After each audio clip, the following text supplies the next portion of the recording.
Good evening.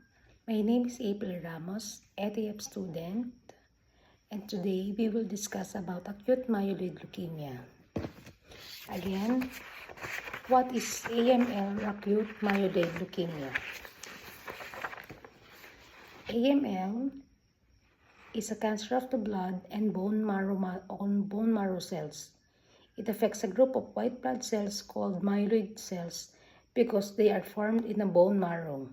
Acute means that it develops and advances quickly and requires immediate treatment.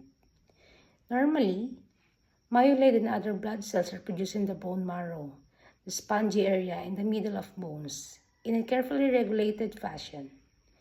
In some with AML, this process is abnormal.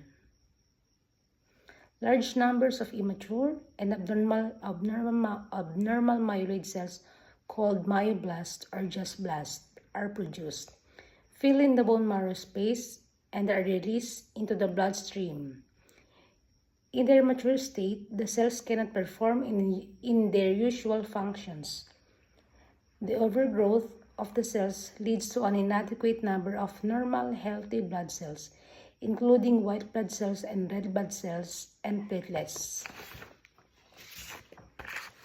So, I chose this topic because my brother-in-law was diagnosed with AML or acute myeloid leukemia last July 2004.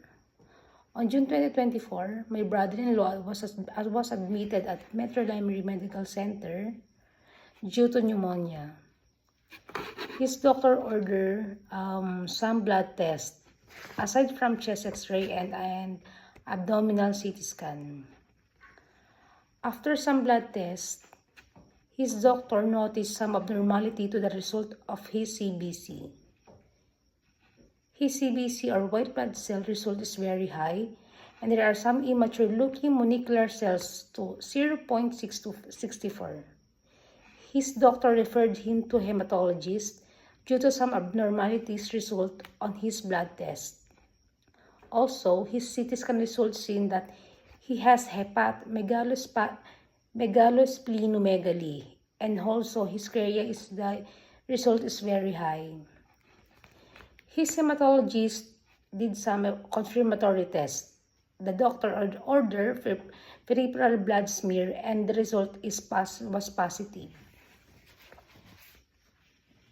So I have here some interview question for my sister. Sadly, she was not able to join us because my brother-in-law died last week, December 14, 2024, due to acute myeloid leukemia and kidney failure. My apology for not joining my sister because she's in the process of healing. My brother-in-law was admitted to the medical CT from September 2 until December. He was there for 3 months, but I prepared some question for my sister, and she answered it by written.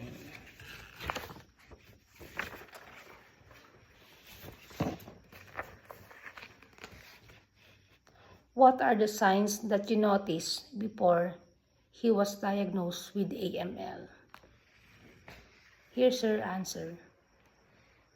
Wala siyang symptoms, but during his illness, lumabas lahat ng kanyang symptoms like fever, pale skin, backbone, abdominal pain, tiny red spot on the skin, frequent infection, and infection that not so go away, feeling cold, because he was also admitted to Mary Mediatrix because of some operations in the anus.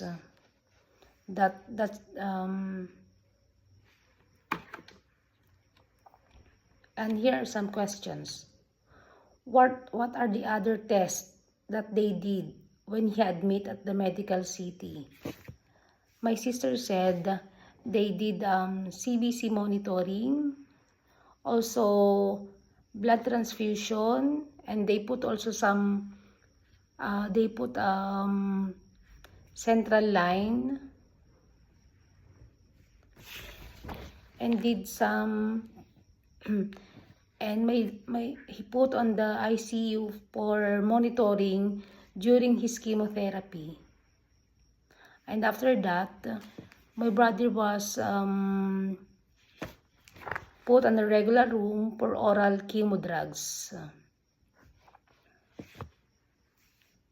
I asked my sister also if how about his husband's lifestyle? What is his eating habits? Did he smoke, or he has any maintenance medication? My sister said wala siyang kahit anong maintenance meds, no other maintenance meds, walang gamot, maliban na lang nung nagkaroon siya ng pneumonia, and naninigarilyo at umiinom occasionally. Yun lang po.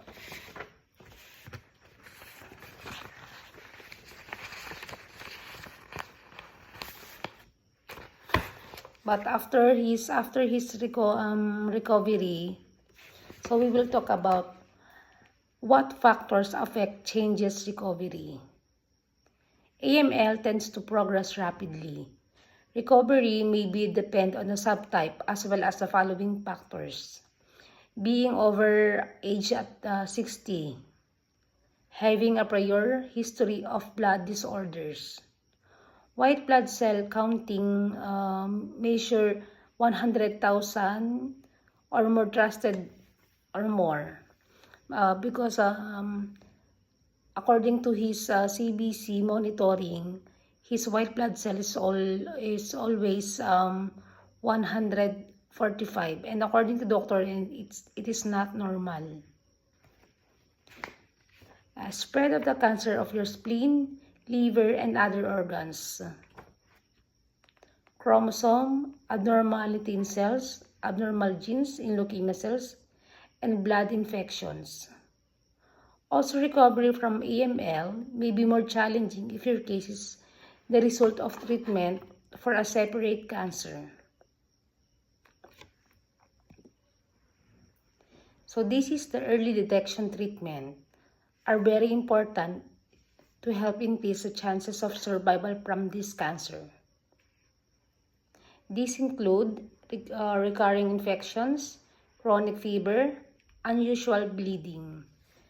Nung na-admit po yung aking brother-in-law sa Mediatrix, naoperahan siya kasi sa hemorrhoidectomy, at yun yung nag-cause ng kanyang infection. So, here are some tips how to take care of yourself. It's not easy to live with cancer that may come back. Getting involved with cancer survivorship programs is one way to take care of yourself. You may not be able to keep acute myeloid leukemia from coming back, but you can take steps to be as healthy as possible no matter what. Here are some suggestions. Treatment for acute myeloid leukemia may affect your diet. You need to eat well to stay strong. If you're having trouble eating, ask to speak at a nutritionist. AML treatment side effects can be hard to manage. If you need to, talk to your provider about palliative care. Cancer is stressful. You may be able to manage stress with exercise, but check if your provider before starting a new aggressive exercise program. Cancer may be lonely. AML is a rare disease. You may feel anxious about discussing your situation. In that case, consider joining a support group. Acute myeloid leukemia can be exhausting. Treatment may sap your energy. Try to remember to get as much sleep as you need. So, when should I see my healthcare provider?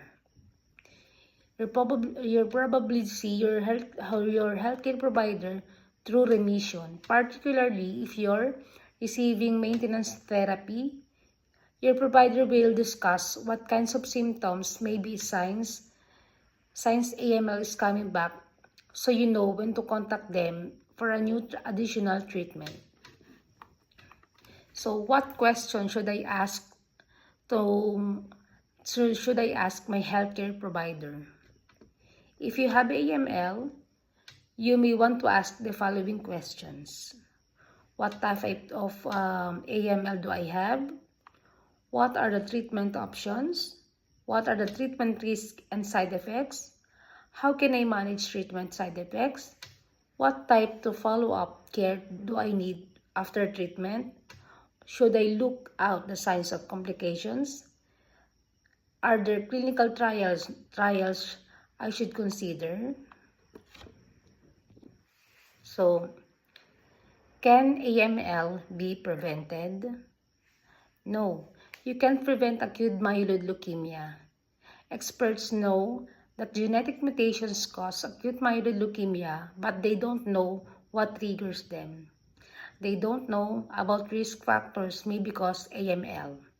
Risk factors you can modify include smoking, including exposure to secondhand smoke. If you smoke, try to quit. If you live to work around someone who smokes, try to limit how much time you spend with them when they're smoking. Long-term exposure to certain carcinogenic chemicals, particularly benzene and formaldehyde. If you work around these carcinogens, be sure you follow all the precautions, such as wearing protective clothing. Can acute myeloid leukemia be cured?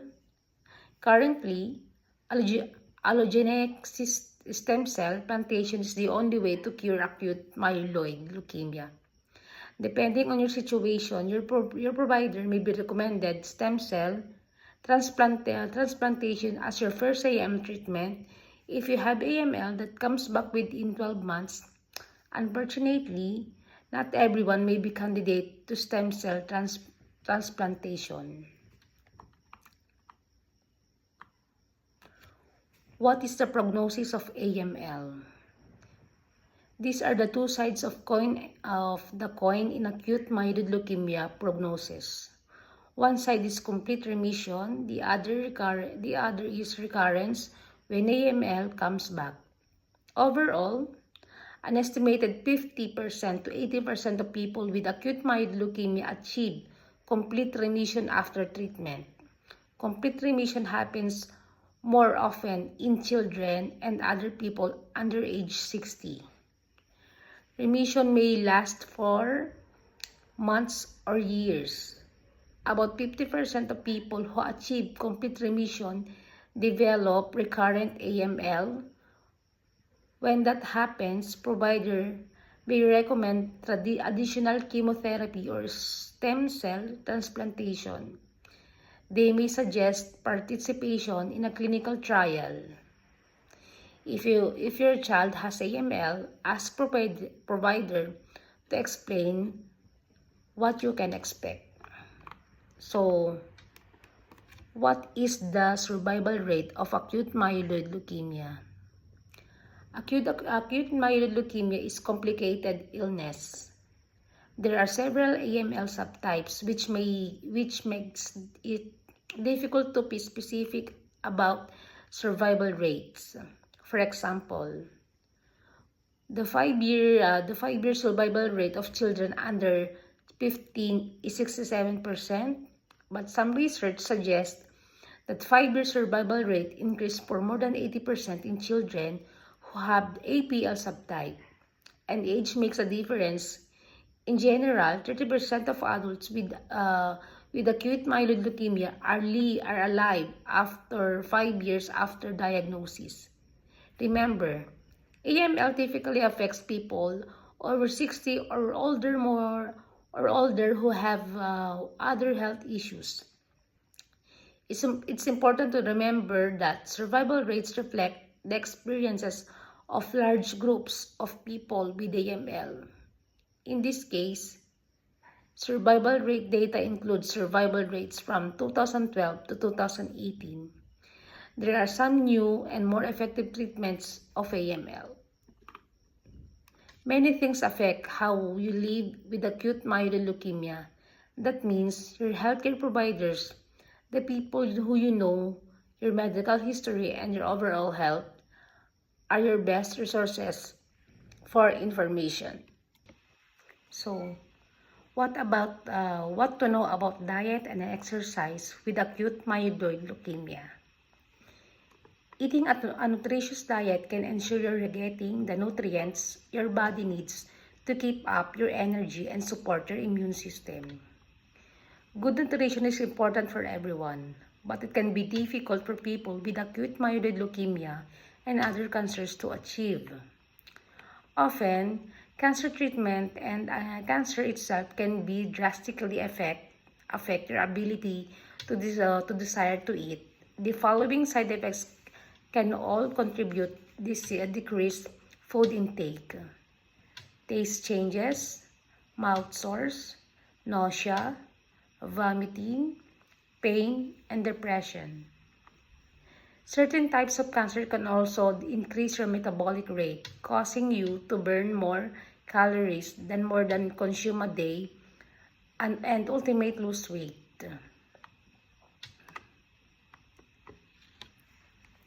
A 2017 study found that people with AML who had good nutritional status had shorter hospital stays and longer survival rates than those who were malnourished. Eating a nutrition diet can help maintain your strength and energy, support your immune system, reduce unintentional weight or muscle loss, improve your tolerance to certain treatments, improve your healing and recovery time. Working closely with a registered dietitian and other healthcare professionals to ensure you're getting adequate nutrition is an important part of a cancer treatment. So, what food should people with acute leukemia eat? It is important to make sure that getting enough protein, healthy fats, and carbohydrates that will give you enough calories to maintain your weight. Here are the foods who are rich in protein: meat, poultry, fish, tofu, beans, lentils, milk, cheese, soy, eggs, and yogurt. And foods enriched in healthy fats include avocado, olives, nuts, seeds, and oils. Foods rich in carbohydrates includes bread, rice, potatoes, cereals, pasta, barley, millet, oatmeal, popcorn, and sweet potatoes. Additionally, you want to make sure you're stay hydrated by drinking plenty of water and other hydrating beverages. There may be times that you're getting too unwell to eat certain foods. In these cases, it's best to eat foods you can tolerate and enjoy regardless of your nutrient content. For example, you may wish to limit your high-fiber foods. When you're experiencing diarrhea, bland foods like white bread, refined cereals, bananas, and applesauce may be easier for you to tolerate and digest. If you're struggling to eat enough food, you may want to prioritize high-calorie food such as ice cream, creamy soups, gravy, smoothies, and nutritional supplements like Ensure and Boosts. Sometimes people have larger appetites and different times of a day, such as in the morning. If this is you, try to have larger meals and when you feel hungry. Alternatively, have small, frequent snacks if you tolerate this better. Ultimately, the foods will be right for you will be those you can safely tolerate, enjoy, and ideally help you to meet nutrient needs. Working closely with the registered dietitian can help ensure you're eating and diet according to your needs and preferences.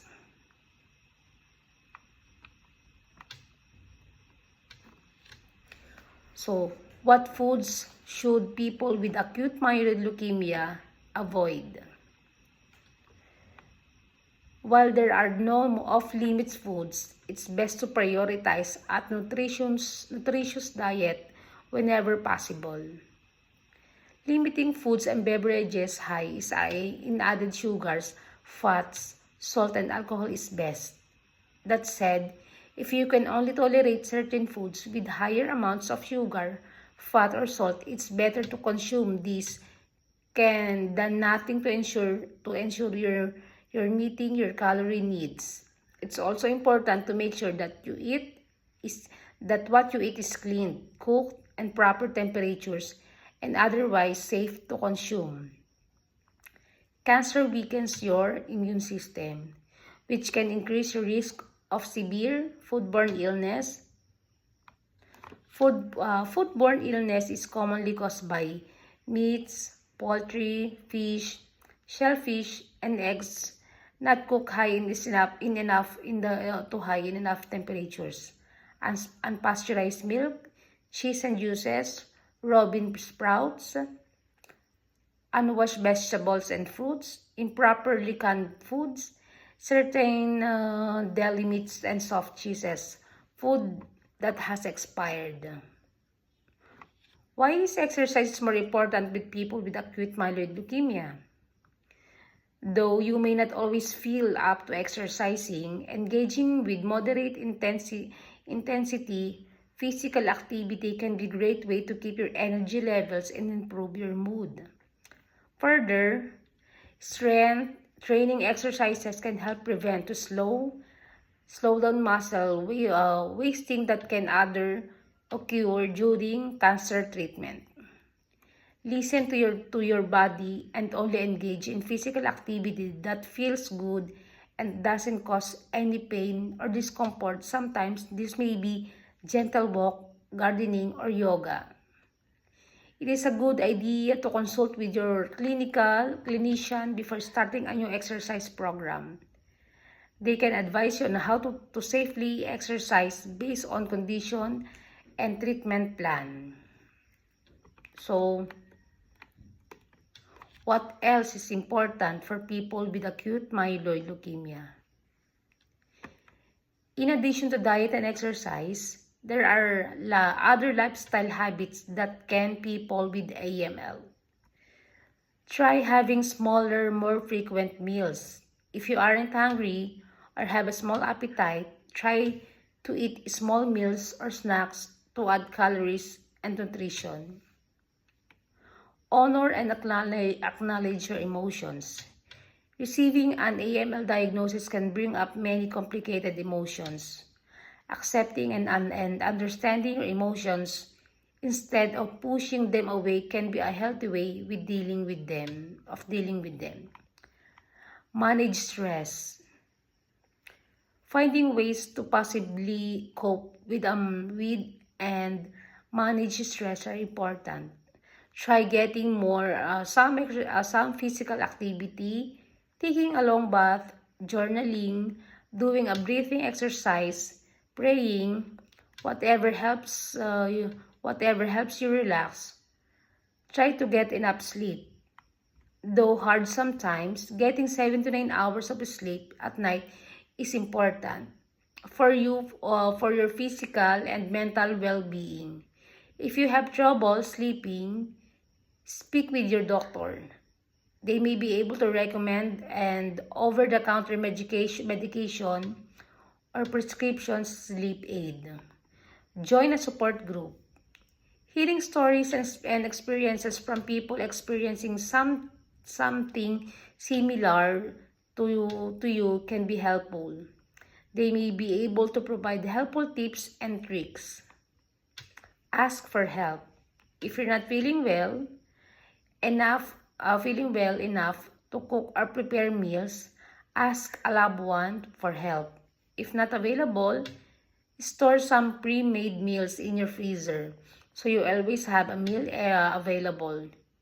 Consult with a healthcare professional before taking a new supplements. Some supplements may interfere with your cancer treatment, so always run them by your doctor first. So, what's the best diet for people with leukemia? The best diet will look different for everyone. Ideally, follow a nutritious diet that provides adequate calories, protein, healthy fats, and carbohydrates. That said, you may need to choose certain foods based on your symptoms and what you can comfortably tolerate. Working closely with a registered dietitian can help you to determine the best food for your unique situation. While AML is not cure, while not a cure of AML, a nutrient-rich diet and regular exercise, physical activity can be helpful for treatment and recovery. Eating a nutritious diet is important in maintaining weight and muscle mass, supporting immune system, and providing enough nutrients. If your cancer treatment affects your appetite, taste, or food tolerance, speak with registered dietitian who can recommend helpful tips to ensure you're getting enough calories, protein, and nutrients. Some other lifestyle habits can be helpful during your treatment and recovery include physical activity, stress management, proper sleep, and connecting with your loved ones. Acute myeloid leukemia grow fast, which can make everything in your treatment move fast. You might start targeted drug therapy soon after your diagnosis, weekly followed by hospital stays for intense round of chemotherapy that can pack a lot of emotions, informations, and decisions into a short amount of time. So after diagnosis, every diagnosis is different, but what to do next is the same. Drop your healthcare team along with your medical professionals. Make a list to go to family members and friends, a counselor or social worker, and someone who can offer religious and spiritual guidance. Get to know your expert. Doctors, radiologists, oncologists, nurses, pathologists. You'll have many specialists by your side during your treatment. Understanding their roles can help to get the best care you need. Understand your insurance. What's covered and what's not. Call your insurance agent or other member at the back of your insurance card or for a full explanation of your deductible, networks of providers, out-of-pocket cost, and better yet, delegate it to someone you trust. So educate yourself. Tap into cancer advocacy groups like Cancer Care. Many have links to free online workshops, podcasts, and articles, plus stories from other people who share their experience. So it's normal to have a lot of questions. Jot them down and in a notebook to make sure you covered every base. Write down the answers during your appointment so you can check back if you forgot something later. So during treatment, you likely will have many medical appointments, accept help from family and friends to drive you. But if you don't have a ride or can't drive yourself, check into the local groups that offer free transportation. So cancer can be expensive. So co-pays and days were offered for treatment add quickly. Many non-profits have programs to help with everything from meal delivery to home care. So about counseling, it helps to be heard. Oncology social workers know how to give emotional support to people with cancers as well as their caregivers. Ask doctor or therapist for our recommendations. So thank you and sorry for my apology for not joining my sister. And thank you again, and thank you for watching.